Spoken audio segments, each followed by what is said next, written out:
જે સમાજની ઈમાનદારી, વ્યાપાર બુદ્ધિ, સંસ્કારો માટે આખી દુનિયામાં વંદનીય છે, આજે તે જ સમાજના એક યુવાને એવું કામ કર્યું છે જે દરેક ગુજરાતીનું માથું શરમથી ઝૂકી જાય છે।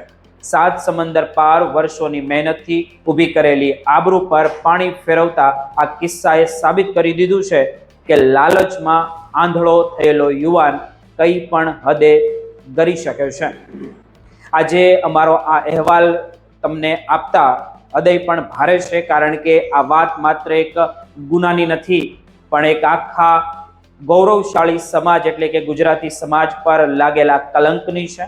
અમેરિકાના ઇલિનોઇસમાં બનેલી આ ઘટનાએ સાબિત કરી દીધું છે કે જે સંસ્કારો માટે આપણે જાણીતા છીએ અમેરિકાની અંદર, તેને ક્યાંક ને ક્યાંક લાલચના રાક્ષસે ગળી લીધો છે।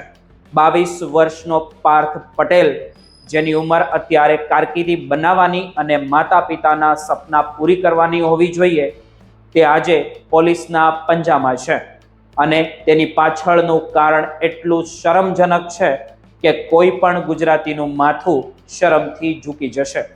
શિકાગોમાં રહેતા આ યુવાનને એક નિર્દોષ વ્યક્તિને લૂંટવા માટે જે રીતે પ્રચંડ રચ્યો તે કોઈ પહાડી અપરાધીથી ઓછો નથી।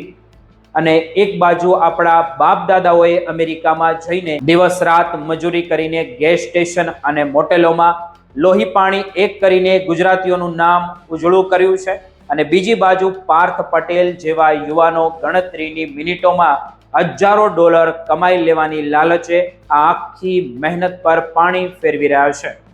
પોપો નામની એક શાંત ગલીમાં રહેતી વ્યક્તિને ડરાવવામાં આવી કે તેમનું એપલ એકાઉન્ટ હેક થઈ ગયું છે, અને પછી શરૂ થઈ નકલી FBI એજન્ટ બનવાની આ એકદમ ઘૃણાસ્પદ રમત। પાર્થે માત્ર પૈસા જ નથી લૂંટ્યા, પણ એક માણસનો વિશ્વાસ અને માનવતા પણ લૂંટી લીધી છે। 17 એપ્રિલે $40,000 એટલે કે અંદાજે 33 લાખ રૂપિયાથી વધુની રકમ કોઈ પણ જાતના સંકોચ વગર ખિસ્સામાં મૂકી દેનાર આ યુવાને શું એકવાર પણ એ વિચાર્યું હશે કે આ પૈસા કેટલી મહેનતના હશે, કે કોઈ વૃદ્ધની આખી જિંદગીની મૂડી હશે? જ્યારે આ ટોળકી ફરીથી $28,000 માંગવા ગઈ ત્યારે પોલીસના હાથે ઝડપાઈ ગઈ।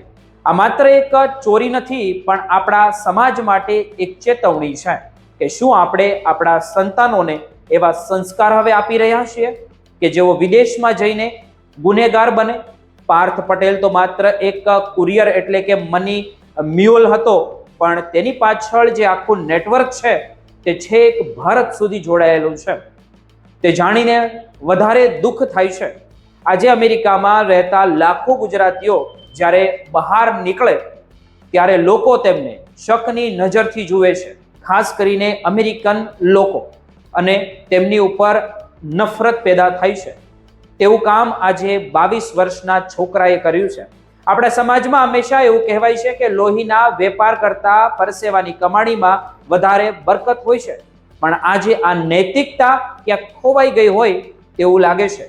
જે રીતે પાર્થની ધરપકડ થઈ અને જે રીતે આખું કૌભાંડ બહાર આવ્યું, તે દરેક ગુજરાતી માતા પિતા માટે એક ચિંતાનો વિષય છે। શું આપણને એ ખબર છે કે આપણા સંતાનો અમેરિકામાં ભણે છે કે પછી આવા કાળા કામ કરવા લાગ્યા? આ ઘટનાએ માત્ર અમેરિકન પોલીસ સામે જ નહીં, પણ આપણા સમાજના અંતર આત્મા સાથે પણ સવાલ ઊભો કર્યો છે કે શું તે જ ગુજરાત છે કે જેણે દુનિયાને ગાંધી અને સરદાર આપ્યા? પાર્થ પટેલ પર અત્યારે ચોરી અને છેતરપિંડીના ગંભીર મોટા મોટા આરોપો લાગ્યા છે, અને તે જેલમાં હવે કદાચ જામીન પર છૂટી પણ જાય, પણ જે બદનામી તેણે પોતાના પરિવાર અને સમાજને આપી છે તે ક્યારેય ધોવાઈ શકશે નહીં। આ ઘટના એક એવો કડવો પાઠ ભણાવે છે કે તમે ગમે તેટલા પૈસાવાળા હો, પણ જો તે હરામની કમાણીના હોય તો તે અંતે વિનાશ તો લાવે જ છે। આજે જ્યારે આ સમાચાર આખી દુનિયામાં ફેલાઈ રહ્યા છે, ત્યારે દરેક ભારતીયોનું દિલ રોઈ રહ્યું હશે કે એક યુવાનની ભૂલને કારણે આખો દેશ અને સમાજ કેમ બદનામ થાય।